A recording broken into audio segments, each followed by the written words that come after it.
Hi guys, मी हर्ष, मी सृष्टी. तर तुमचं स्वागत आहे आपल्या चॅनल मध्ये.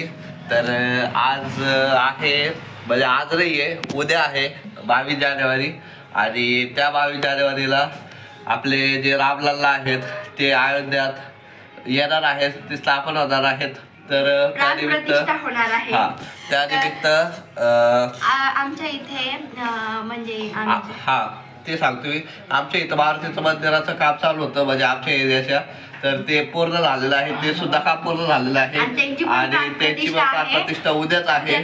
तर त्यानिमित्त आज जी हनुमंतरायाची मिरवणूक निघलेली आहे ती आम्ही तुम्हाला दाखवतोय. कशी आहे मिरवणूक, खूप सुंदर मिरवणूक आहे आणि जे मंदिर पण आहे ते मी दाखवणार आहे तुम्हाला. आणि ते मंदिर बी खूप सुंदर बनवलेलं आहे. आणि सगळ्या लोकांनी खूप रांगोळ्या काढल्या, पूर्ण रोडवर मी पण काढली, तर ती सगळी आम्ही तुम्हाला दाखवणार आहोत. तर व्हिडिओ शेवटपर्यंत नक्की बघा, कारण की आम्ही तुम्हाला पूर्ण दाखवणार आहोत की आमचं मंदिर कसं आहे, काय आहे, म्हणजे आमच्या एरियातलं मंदिर कसं आहे, काय आहे. तर नक्की शेवटपर्यंत व्हिडिओ बघा. व्हिडिओला लाईक करा, शेअर करा, कमेंट करा, चॅनलला सबस्क्राईब करा आणि जी खालची बेल आयकॉन आहे त्याला प्रेस करा आणि ते ऑल वर आणि कमेंट मध्ये जय श्रीराम लिहायला विसरू नका.